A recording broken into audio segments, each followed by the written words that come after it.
Olá, boa tarde. Hoje é o Dia Nacional da Prevenção da Lavagem de Dinheiro. A data foi criada para conscientizar a sociedade sobre o combate a essa prática que está associada à corrupção.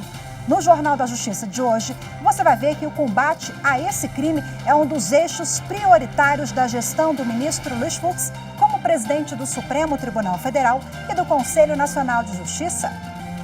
É esse um dos destaques do Jornal da Justiça, primeira edição de hoje. Vamos aos demais. Presidente do Superior Tribunal de Justiça autoriza retorno das atividades em Mina da Vale, no Pará. Plenário do Supremo Tribunal Federal decide que injúria racial é crime imprescritível. Na reportagem especial dos 130 anos do Supremo Tribunal Federal na Era da República, vamos mostrar como o STF tem trabalhado para se tornar a primeira Corte Constitucional 100% digital. Esse compromisso é o compromisso de uma justiça mais eficiente e ágil.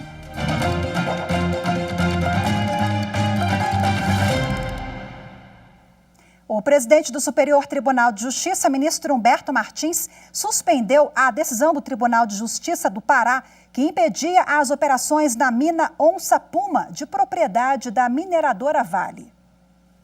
O ministro Humberto Martins, presidente do Superior Tribunal de Justiça, suspendeu a decisão do Tribunal de Justiça do Pará, que impedia as operações na mina Onça Puma, de propriedade da mineradora Vale.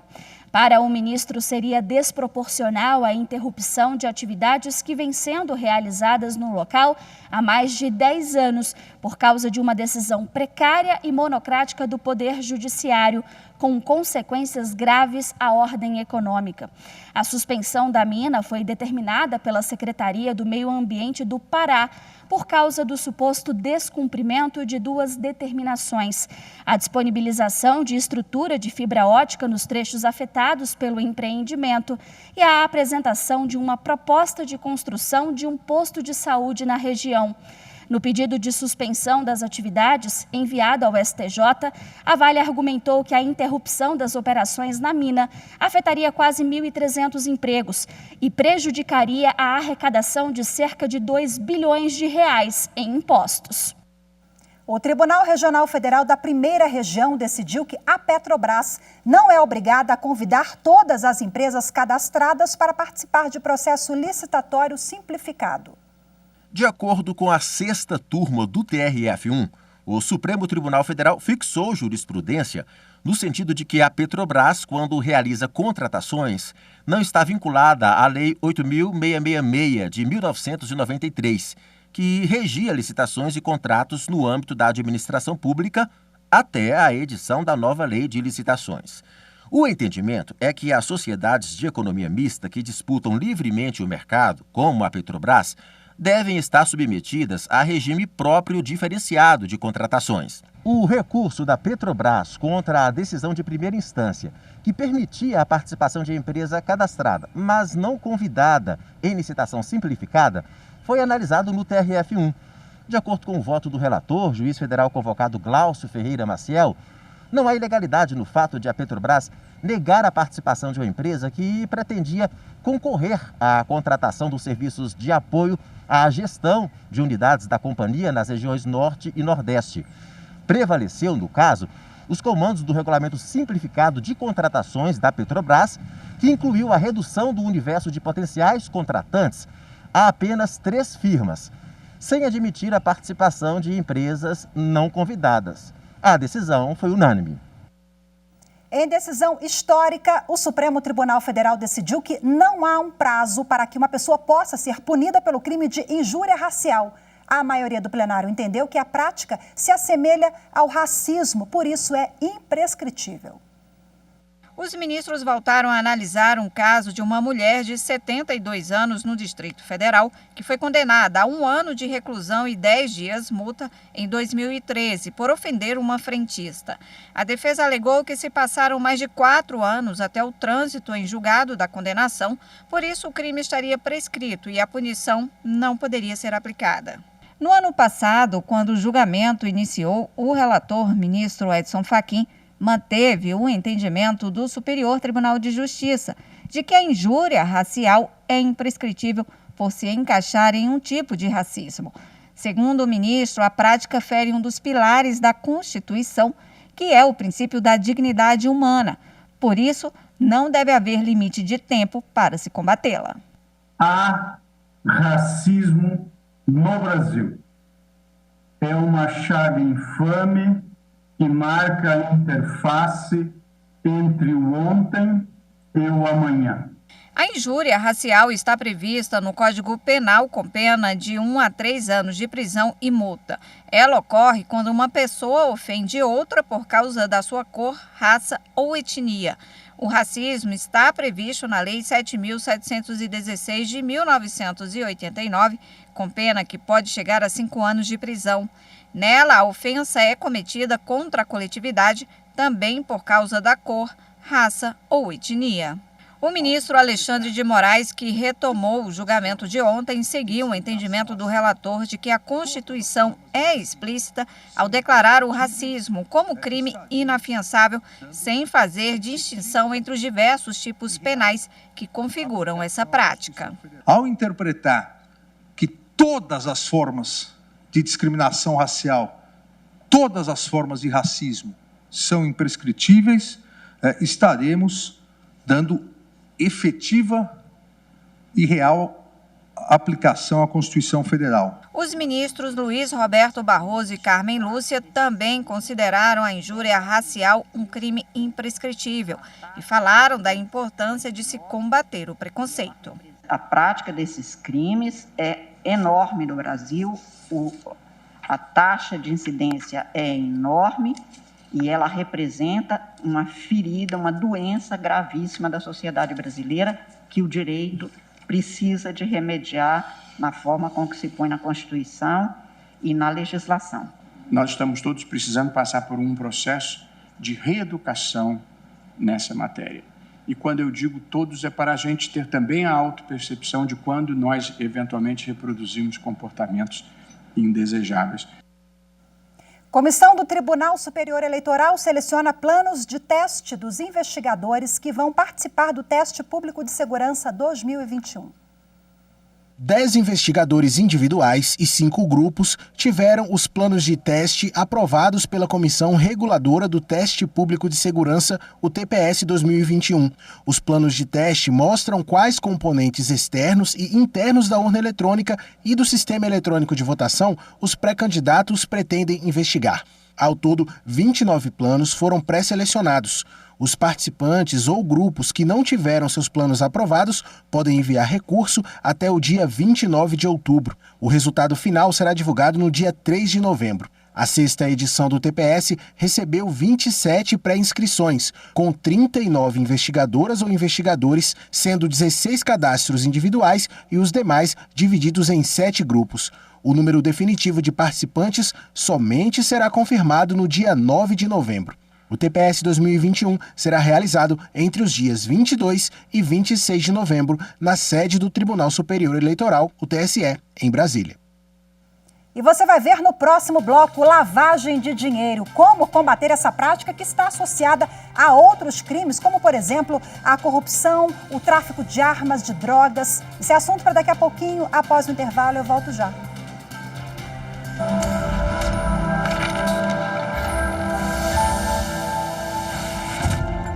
A importância da nossa Constituição não está apenas expressa nos parâmetros básicos da nossa democracia instituídos nela, ou nos direitos e garantias fundamentais estruturados nela, mas, sobretudo, na abertura de caminhos para a construção de uma democracia brasileira verdadeira, uma democracia que não seja apenas antirracista, mas seja uma democracia plurirracial, uma democracia fundamentada na pluriversalidade.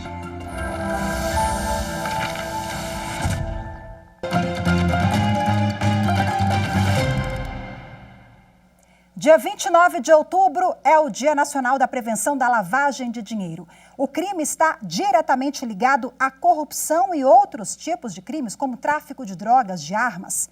A data foi criada para conscientizar a sociedade de que todos podem contribuir no combate à prática por meio de denúncias. Setores públicos e privados também têm a missão de denunciar. Um crime frequentemente falado nos noticiários.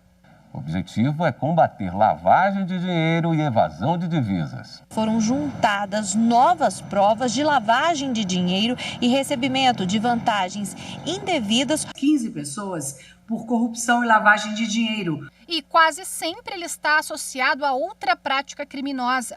Mas, afinal, o que é lavagem de dinheiro? Lavagem de dinheiro é uma ação que tenta esconder a origem de valores que são fruto de algum crime. Geralmente, os criminosos mandam esses recursos para o exterior ou simulam operações financeiras. A intenção é fazer com que o chamado dinheiro sujo tenha aparência legal. Por isso, a metáfora da lavagem. Por exemplo, seria a transferência de valores para uma empresa e depois a sucessiva transferência desses valores da empresa para os seus sócios a título de distribuição de lucros. O judiciário é parceiro no combate à lavagem de dinheiro e aos crimes ligados à corrupção. Esse, inclusive, é um dos 5 eixos prioritários da gestão do ministro Luiz Fux à frente do Supremo Tribunal Federal e do Conselho Nacional de Justiça. Corrupção rouba da sociedade escolas, hospitais e serviços vitais. E sem prejuízo, numa questão objetivamente ligada à ordem econômica, afastam investimentos estrangeiros importantíssimos para o nosso país e retira de nossas nações, das nações evoluídas como o Brasil, os seus recursos naturais. Já o Conselho Nacional de Justiça integra o grupo de órgãos engajados com a Estratégia Nacional de Combate à Corrupção e à Lavagem de Dinheiro. O Departamento de Recuperação de Ativos e Cooperação Jurídica Internacional do Ministério da Justiça tem um importante papel na prevenção desse tipo de crime. O Brasil possui acordos internacionais para evitar, identificar, bloquear e recuperar ativos que são mandados para fora do país. Isso é um sistema global, onde os diversos, todos os países fazem um esforço conjunto para não deixar que o sistema financeiro seja utilizado indevidamente. Então, o sistema ele tem que ter todos os atores internacionais, ou seja, os estados trabalhando de uma maneira uniforme, porque não adianta que um país faça o seu trabalho, faça o esforço para que seu sistema financeiro não seja utilizado indevidamente e que o outro, assim, não tenha os mesmos cuidados, né? E para repercutir o assunto, eu converso agora com o professor do Departamento de Direito Penal, Criminologia e Medicina Forense da Faculdade de Direito da USP, Dr. Pier Paolo Bottini, que também é autor de várias obras sobre o tema, inclusive um que foi lançado agora esse mês, uma obra que reúne jurisprudências, compilados inclusive de ministros do STF, sobre lavagem de dinheiro. Seja bem-vindo, Dr. Pier Paolo Bottini. Boa tarde. Boa tarde a você e a todos os telespectadores. Bom, quando a gente fala em lavagem de dinheiro, a gente supõe logo, faz a ligação com sofisticação, né? As nossas leis que visam combater esse tipo de crime, elas são tão sofisticadas quanto? Veja, na verdade, a lei ela não precisa ser sofisticada. A lei ela simplesmente diz que é crime você ocultar ou dissimular um dinheiro proveniente de um ato ilícito, de um ilícito penal, de uma infração penal. A forma como isso é feito, a sofisticação, a complexidade dessa ocultação é algo que diz mais respeito à investigação. Então, a investigação deve ser sofisticada. A lei, ela é uma lei boa, é uma lei que abrange todos esses temas. Eu acho que é uma lei suficiente nesse momento. Quais são os principais gargalos, então, que nós ainda temos e por que a gente não vem avançando mais nesse quesito? Veja, na verdade, cada vez mais a gente vem avançando na prevenção e no combate à lavagem de dinheiro, né? Se a gente olhar para trás, eram poucas os processos, poucas as investigações sobre o tema. Hoje, a gente tem um número muito maior. Mas é claro que é preciso regulamentar melhor determinados setores, principalmente os setores das novas tecnologias, e enfrentar, sim, aí esses novos meios de lavagem de dinheiro, mas não necessariamente através de lei, mas sim através de regulamentações concretas, regulamentações específicas para cada um dos setores, como, por exemplo, as moedas virtuais e outros setores profissionais relevantes. Recentemente, o senhor escreveu um artigo onde chama atenção para os riscos da banalização da imputação pelo crime de lavagem de dinheiro. Quais riscos seriam, doutor Pierre? Veja, quando a gente fala em lavagem de dinheiro, como eu disse, a lei diz que é necessário que aquela pessoa oculte, dissimule, esconda o crime de origem criminosa. Então, muitas vezes a gente vê de acusações e de condenações por pessoas que não fazem isso, né? Elas simplesmente usam o dinheiro proveniente de um crime antecedente. Então, isso o próprio Supremo já diz que não é lavagem de dinheiro. A pessoa deve ser punida pelo crime que ela praticou, mas não pela lavagem de dinheiro. Então, é importante que o juiz, que o promotor, que o delegado, quando eles se deparam com o caso, eles verifiquem se existe ali uma ocultação, uma dissimulação, né, uma tentativa de esconder aqueles valores. Se isso acontecer, tem lavagem de dinheiro.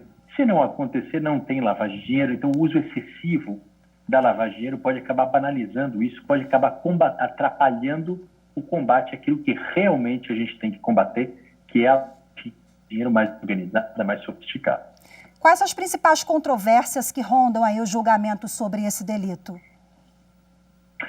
Veja, o que não faltam são controvérsias quando a gente fala em lavagem de dinheiro, né? Como eu disse, a lei é de 98, ela foi alterada em 2012, então é uma lei muito recente, a gente tem ainda pouca jurisprudência sobre o tema.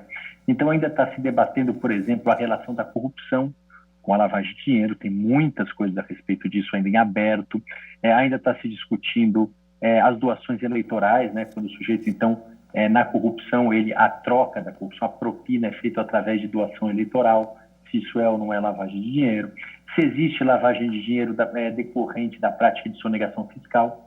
Então, aquele que sonega imposto, será que ele também pode praticar lavagem de dinheiro? Então, tem inúmeras situações que ainda estão em aberto, mas é importante que a gente faça esse debate, faça essa conversa, para cada vez mais enfrentando esses temas e tendo mais segurança jurídica nesse setor.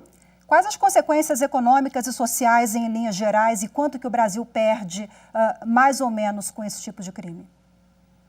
É difícil estimar, porque a perda ela não é uma perda só financeira, não é só monetária, é uma perda em credibilidade, né? Os países e os fundos e os bancos internacionais, eles investem em países onde há uma segurança das instituições, onde há uma política bem feita de combate à lavagem de dinheiro. Então, quando a gente apresenta altos índices de lavagem de dinheiro, o país tem menos credibilidade, ele recebe menos recursos, ele passa a não ser um lugar atrativo para a realização de negócios. O Brasil vem andando bem, vem caminhando bem, pelo menos do ponto de vista legal, do ponto de vista regulamentar. A gente tem leis muito importantes de combate à lavagem de dinheiro. É preciso aprimorar a investigação, é preciso aprimorar algumas regulamentações, mas de qualquer maneira, o que importa é que se a gente tem um sistema bem feito de combate à lavagem de dinheiro, a gente ganha credibilidade, a gente ganha segurança jurídica, a gente ganha transparência. Isso faz com que o Brasil seja um lugar atrativo para negócios e para o desenvolvimento econômico e social. Ok, doutor Pierre Paulo Bottini, um prazer conversar contigo mais uma vez. Boa tarde, viu? Obrigada. Tchau, tchau. Prazer todo meu. Muito obrigado. Daqui a pouquinho, no próximo bloco, você vai ver na reportagem especial dos 130 anos do Supremo Tribunal Federal na Era da República como o Supremo tem trabalhado para se tornar a primeira corte constitucional 100% digital. Os detalhes daqui a pouco, volto já.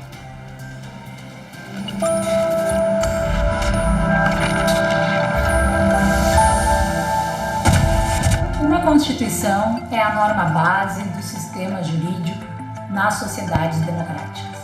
O objetivo de uma Constituição é limitar a atuação dos poderes para a garantia dos direitos humanos e dos direitos fundamentais.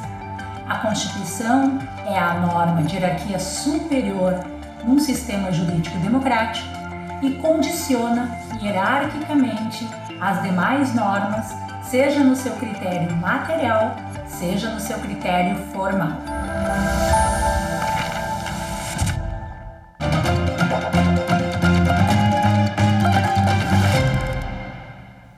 A pandemia da Covid-19 acelerou um processo que já era planejado pelo Poder Judiciário. A virtualização da Justiça Processos eletrônicos, julgamentos virtuais, sessões por videoconferência foram essenciais para que os serviços ao cidadão continuassem a ser prestados com eficiência e efetividade.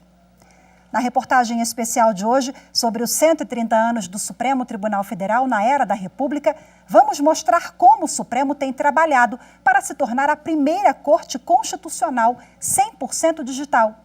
Quem conta pra gente é a repórter Evne Araújo.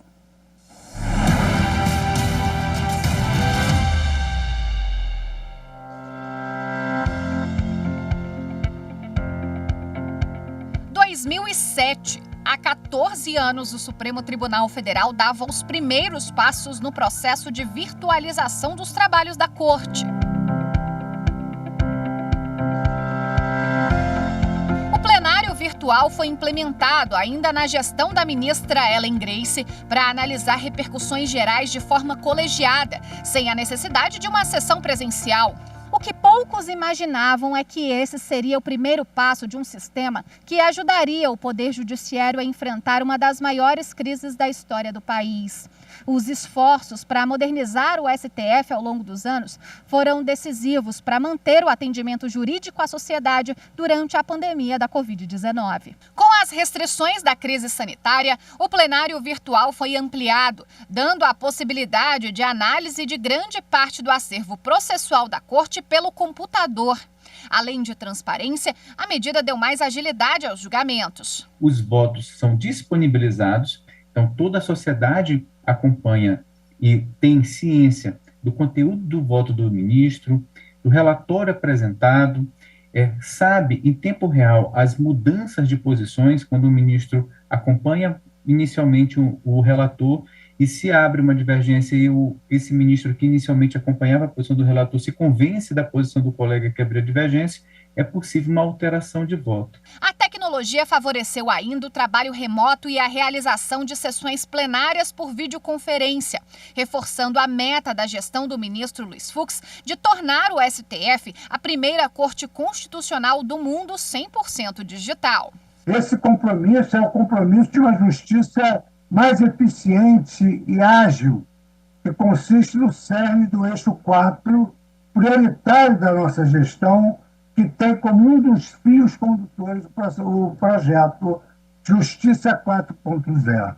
As ações executadas em seu bojo estão promovendo as bases para uma verdadeira transformação revolucionária da prestação jurisdicional, tendo como foco a inovação e a modernização do Poder Judiciário brasileiro como um todo. A modernização tem mudado o Supremo Tribunal Federal e as outras instâncias do Judiciário. O Tribunal de Justiça do Distrito Federal e Território se prepara para a transformação dos próximos anos. A gente tem aqui no nosso tribunal uma grande expectativa de que nos próximos anos, com a sociedade acostumada com esse modelo, nós podemos, inclusive, oferecer outros serviços e outras políticas públicas dentro do Poder Judiciário para que o processo judicial e a paz social com que nós esperamos aqui no Poder Judiciário, ela seja cada vez mais efetiva. O juízo 100% digital já é uma realidade em 3.411 varas, juizados e cartórios eleitorais em todo o país. Nesses locais, a população pode dar entrada e participar de toda a tramitação sem precisar comparecer fisicamente aos fóruns. Quanto ao acervo processual, a virtualização vai de vento em popa. Segundo o levantamento do Conselho Nacional de Justiça, os 64 tribunais brasileiros hoje têm apenas 5% de acervo físico. Até 2025, não haverá mais processos físicos tramitando no Judiciário brasileiro. A previsão é que até 31 de dezembro do ano que vem, 2022, aqueles mais de 60 tribunais que possuem apenas 5% de processos físicos já estejam totalmente digitalizados.